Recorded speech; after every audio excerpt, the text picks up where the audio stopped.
Welcome to the funnel effect. आज हम गोता लगा रहे हैं रिएक्ट के एक खास हुक में जिसका नाम है यूज आईडी। हाँ, यूज आईडी काफी काम का होके ये। और ये जानकारी सीधे रिएक्ट की ऑफिशियल डॉक्यूमेंटेशन से ली गई है, तो हम सीधे सोर्स से बात कर रहे हैं, एकदम ऑथेंटिक। बिल्कुल। आज हमारा मिशन है ये समझना कि यूज आईडी आखिर है क्या, इसे क्यों और कैसे इस्तेमाल करना है।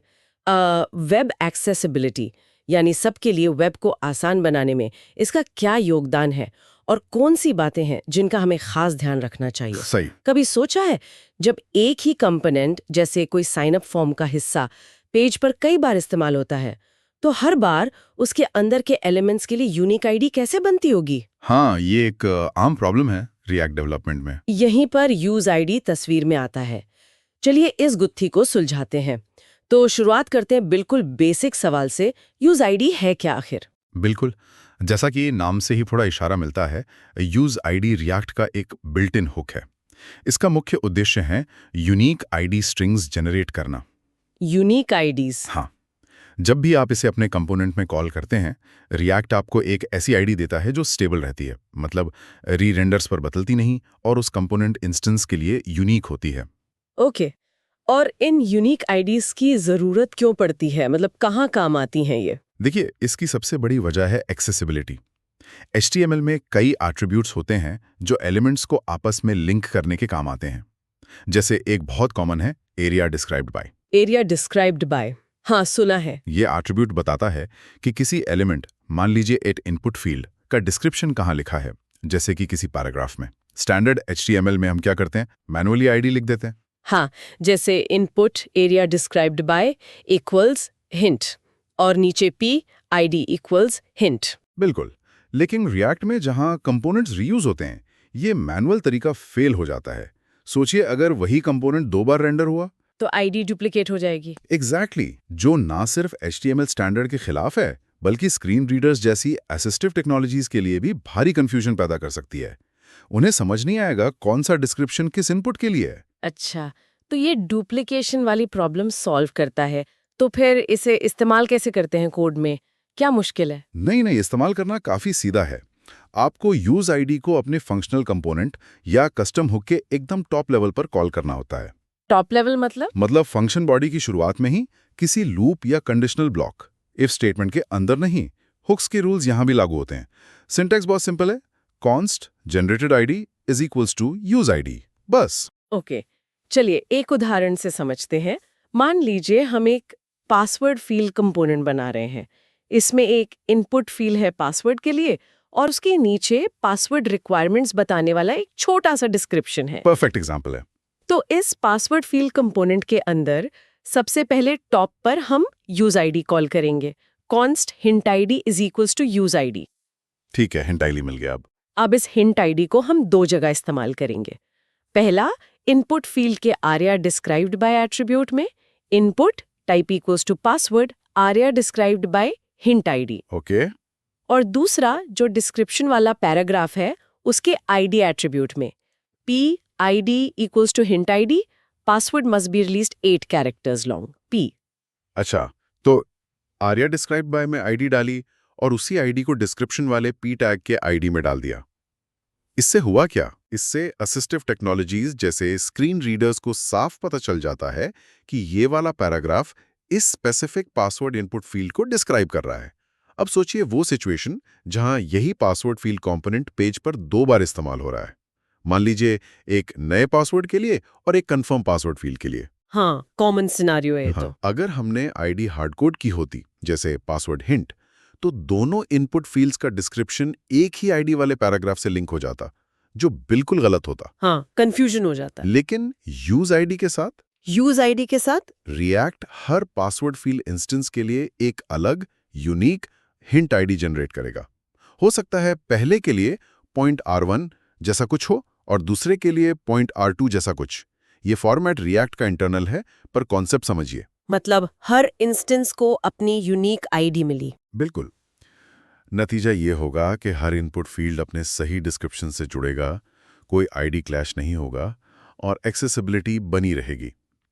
रिएक्ट डॉक्यूमेंटेशन में एक वीडियो लिंक भी है, जो दिखाता है कि असिस्टिव टेक इस्तेमाल करने वालों के लिए इससे एक्सपीरियंस कितना बेहतर होता है, मतलब कितना फर्क पड़ता है। ये तो वाकई काफी काम की चीज है, खासकर एक्सेसिबिलिटी के लिहाज से बहुत इंपॉर्टेंट लगता है। है ही। लेकिन जैसे हर टूल के साथ होता है, कुछ नियम और सावधानियां भी होंगी, कुछ डूज एंड डोंट्स। बिल्कुल, कुछ बातें ध्यान में रखना बहुत जरूरी है। पहली बात, जैसा हमने कहा, यूजआइड एक हुक है, तो इसे हमेशा कंपोनेंट या कस्टम हुक के टॉप लेवल पर ही कॉल करें, लूप्स या कंडीशंस में नहीं। और अगर जरूरत पड़े कंडीशन में, अगर ऐसी जरूरत महसूस हो तो बेहतर अप्रोच है कि आप एक नया छोटा कंपोनेंट बना लें और यूजआइड को उसके अंदर टॉप लेवल पर इस्तेमाल करें, फिर उस कंपोनेंट को कंडीशनली रेंडर करें। ओके, ये हुक रूल्स वाली बात हो गई। और कोई खास चेतावनी? हाँ, एक बहुत ही महत्वपूर्ण चेतावनी है जिस पे लोग अक्सर गलती कर बैठते हैं। लिस्ट रेंडर करते समय आइटम्स को यूनिक की प्रॉप देने के लिए यूज आईडी का इस्तेमाल कभी भी नहीं करना चाहिए। अच्छा, कीज के लिए नहीं, पर कीज भी तो यूनिक होनी चाहिए। हाँ, कीज यूनिक होनी चाहिए, ये सच है, लेकिन उनका मकसद आईडी से बिल्कुल अलग है। रिएक्ट की प्रॉप का इस्तेमाल लिस्ट में आइटम्स को पहचानने, ट्रैक करने और कुशलता से अपडेट करने के लिए करता है, जैसे लिस्ट में कुछ जोड़ना, हटाना या रीऑर्डर करना। कीज को स्टेबल होना चाहिए और उस डेटा आइटम से सीधे जुड़ा होना चाहिए जिसे वो रिप्रेजेंट कर रहा है। यूज आईडी से मिली आईडी कंपोनेंट इंस्टेंस से जुड़ी होती है, डेटा से नहीं। अगर आप लिस्ट को रीऑर्डर करते हैं तो यूज आईडी से बनी कीज गलत आइटम्स को पॉइंट कर सकती हैं, क्योंकि कंपोनेंट इंस्टेंसेस रीऑर्डर नहीं होते, डेटा रीऑर्डर होता है। इससे अनप्रिडिक्टेबल बग्स और परफॉर्मेंस प्रॉब्लम्स आ सकते हैं। ओह, ये तो गड़बड़ हो सकती है। बिल्कुल, इसलिए कीज हमेशा आपके डेटा सोर्स से ही आनी चाहिए।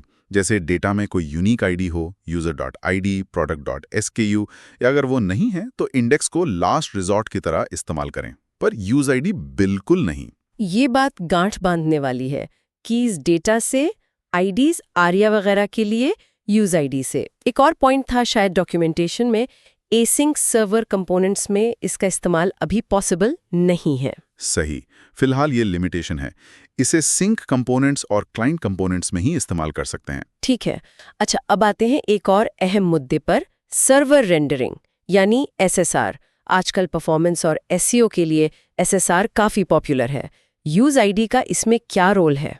यूज आईडी सर्वर रेंडरिंग के साथ बेहतरीन काम करता है और खासकर हाइड्रेशन प्रोसेस के लिए बहुत फायदेमंद है। हाइड्रेशन, हाँ, जहां सर्वर का HTML क्लाइंट पर इंटरैक्टिव बनता है। बिल्कुल, हाइड्रेशन वो प्रोसेस है जहां सर्वर से भेजा गया स्टैटिक HTML क्लाइंट साइट पर जिंदा होता है, जब रिएक्ट जावास्क्रिप्ट लोड होता है और इवेंट लिसनर्स वगैरह अटैच करता है। तो यूज आईडी हाइड्रेशन में कैसे मदद करता है? देखिए, हाइड्रेशन सही से हो, इसके लिए ये बहुत जरूरी है कि क्लाइंट पर रेंडर होने वाला वर्चुअल डॉम सर्वर से आए HTML स्ट्रक्चर से बिल्कुल मैच करे।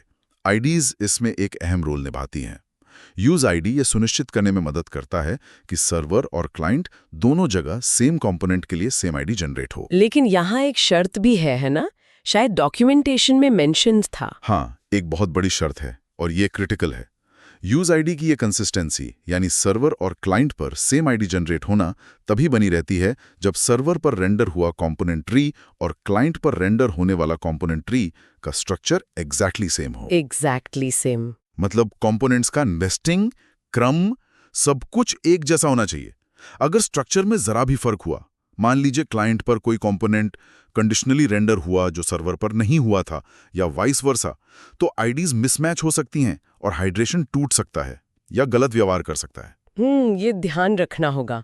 अच्छा, एक सवाल अक्सर उठता है और शायद आपने भी सुना हो कि यूज आईडी एक सिंपल ग्लोबल काउंटर जैसे let next ID equal to 0, function generate ID, return next ID plus plus से बेहतर क्यों है?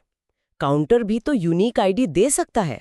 हाँ, ये सवाल बिल्कुल जायज है और इसका जवाब सर्वर रेंडरिंग और हाइड्रेशन की बारीकियों में छिपा है।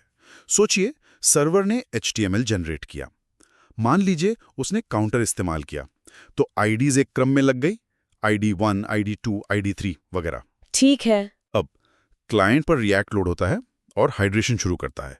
जरूरी नहीं कि क्लाइंट पर कंपोनेंट्स उसी ऑर्डर में हाइड्रेट हों जिस ऑर्डर में सर्वर ने HTML जनरेट किया था। क्लाइंट साइड हाइड्रेशन का ऑर्डर अलग हो सकता है, खासकर स्ट्रीमिंग या कंकरेंट रेंडरिंग जैसे मॉडर्न रिएक्ट फीचर्स के साथ। ओह, तो ऑर्डर अलग हो सकता है। हाँ, तो इससे काउंटर वाली आईडीज का क्या होगा?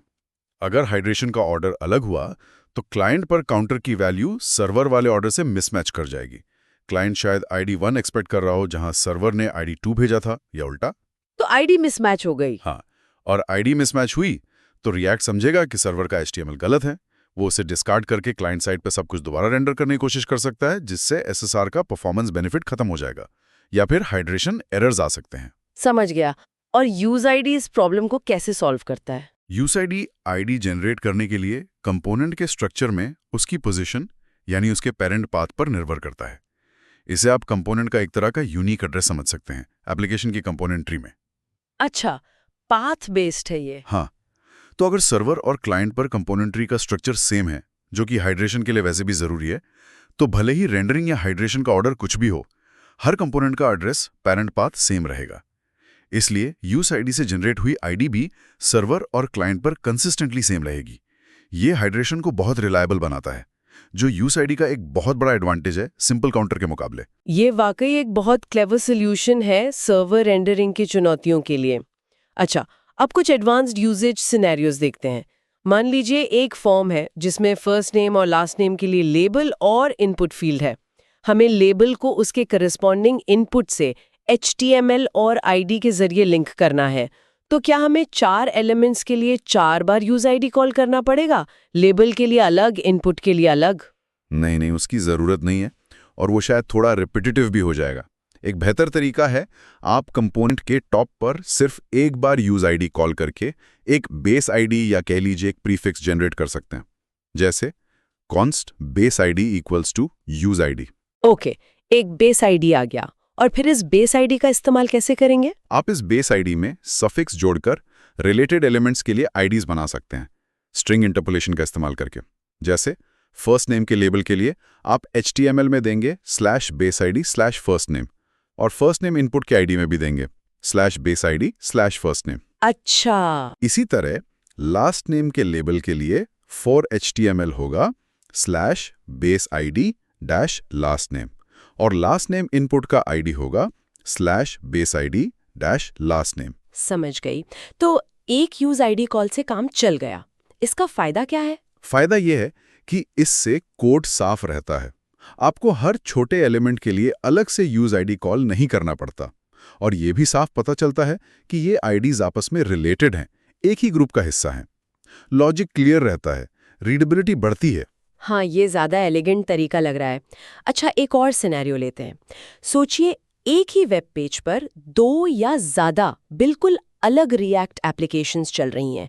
मान लीजिए माइक्रो फ्रंट एंड आर्किटेक्चर की वजह से ऐसा है। दोनों एप्लीकेशंस अपने कंपोनेंट्स में यूज आईडी इस्तेमाल कर रही हैं। क्या उनकी आईडीज आपस में क्लैश कर सकती हैं? हाँ, ये बिल्कुल पॉसिबल है, क्योंकि डिफ़ॉल्ट रूप से हर रिएक्ट ऐप का यूज आईडी अपने कॉन्टेक्स्ट में आईडीज जनरेट करता है। उसे दूसरी ऐप के बारे में कुछ पता नहीं होता। तो अगर दोनों ऐप्स में कंपोनेंट स्ट्रक्चर कुछ ऐसा हुआ कि सेम इंटरनल पाथ बना, तो आईडी क्लैश हो सकती है। ओह, तो इस क्लैश को कैसे रोकें? ये तो बड़ी दिक्कत हो सकती है। इसके लिए रिएक्ट एक ऑप्शन देता है, आइडेंटिफायर प्रीफिक्स। जब आप अपनी रिएक्ट ऐप को डॉम में माउंट करते हैं, चाहे क्लाइंट साइड पर क्रिएट रूट से या एसएसआर हाइड्रेशन के लिए हाइड्रेट रूट से, तो आप ये ऑप्शन पास कर सकते हैं। आइडेंटिफाई प्रीफिक्स, उदाहरण दे सकते हैं? हाँ बिल्कुल। मान लीजिए आपकी पहली ऐप है, तो आप उसे माउंट करते समय कॉल करेंगे create root document.getElementID app1, comma identifier prefix my app1 dash, और दूसरी ऐप के लिए create root document.getElementID app2, comma identifier prefix my app2 dash. अच्छा, तो हर ऐप को अपना यूनिक प्रीफिक्स दे दिया। हाँ। इससे क्या होगा? अब पहली ऐप में यूज आईडी से जनरेट होने वाली हर आईडी myapp1 डैश से शुरू होगी, जैसे myapp1.r1, और दूसरी ऐप्स की आईडीज myapp2 डैश से शुरू होंगी, जैसे myapp2.r1। क्योंकि प्रीफिक्स अलग अलग हैं, तो आईडीज कभी भी आपस में क्लैश नहीं करेंगी, चाहे दोनों ऐप्स के अंदर कंपोनेंट स्ट्रक्चर कैसा भी हो। ये मल्टीपल इंडिपेंडेंट ऐप्स को एक ही पेज पर सेफली चलाने के लिए बहुत जरूरी है। ये तो बहुत यूजफुल है माइक्रो फ्रंट एंड्स के लिए। और अगर इनमें से कुछ ऐप्स सर्वर रेंडर्ड हैं, तो प्रीफिक्स का क्या करना होगा? सर्वर पर भी देना होगा? ये एक क्रूशल पॉइंट है। हाँ बिल्कुल, अगर आपकी ऐप सर्वर रेंडर्ड है और आप आइडेंटिफायर प्रीफिक्स इस्तेमाल कर रहे हैं, तो आपको exactly same prefix client side hydrate रूप कॉल में देना होगा, जो आपने सर्वर साइड रेंडरिंग फंक्शन जैसे render2 पाइपेबल स्ट्रीम या render2 स्ट्रिंग जो भी आप यूज कर रहे हैं में इस्तेमाल किया था। मतलब सर्वर और क्लाइंट पर प्रीफिक्स का एग्जैक्टली मैच होना चाहिए। एग्जैक्टली। उदाहरण के लिए सर्वर पर render2 pipeable stream app comma identifier prefix react app A. जी। सो क्लाइंट पर hydrate root DOM node react node comma identifier prefix react app A. अगर प्रीफिक्स मैच नहीं हुआ तो सर्वर जनरेटेड आईडीज और क्लाइंट एक्सपेक्टेड आईडीज अलग अलग होंगे और हाइड्रेशन फेल हो जाएगा। कंसिस्टेंसी यहां की है। समझ गए। लेकिन ये भी याद रखें, अगर आपके पेज पर सिर्फ एक ही रिएक्ट ऐप है तो आपको आइडेंटिफायर प्रीफिक्स की कोई जरूरत नहीं है। ये सिर्फ मल्टीपल ऐप्स के सिनेरियो के लिए है। ये सब जानकारी काफी उपयोगी है। तो चलिए आज की बातचीत को समेटते हैं। हमने देखा कि यूज आईडी रिएक्ट का स्टैंडर्ड और रेकमेंडेड तरीका है यूनिक, स्टेबल और एक्सेसिबिलिटी फ्रेंडली आईडीज जनरेट करने का। हाँ, ये हार्ड कोडेड आईडीज की दिक्कतों को दूर करता है और सर्वर रेंडरिंग और हाइड्रेशन से जुड़ी चुनौतियों का भी एक बढ़िया समाधान देता है। बिल्कुल। इसका मुख्य फायदा है रिलायबल यूनिक आईडीज मिलना जो एक्सेसिबिलिटी बेस्ट प्रैक्टिसेस को सपोर्ट करती हैं, जैसे फॉर्म इनपुट्स और लेबल्स को या ARA एट्रीब्यूट्स के जरिए एलिमेंट्स को सही ढंग से लिंक करना, और सर्वर रेंडर्ड एप्लीकेशंस में हाइड्रेशन को मजबूत बनाती हैं। और वो चेतावनी फिर से दोहरा दें। हाँ, वो सबसे ज़रूरी चेतावनी, इसे लिस्ट आइटम्स के लिए की जनरेट करने में इस्तेमाल ना करें। कीज हमेशा डेटा से डिराइव होनी चाहिए, कंपोनेंट इंस्टेंस से नहीं। बिल्कुल। तो यूज आईडी डेवलपमेंट को आसान बनाता है और एंड यूजर्स, खासकर जो असिस्टिव टेक्नोलॉजीज पर निर्भर करते हैं, उनके लिए एक्सपीरियंस को बेहतर बनाता है।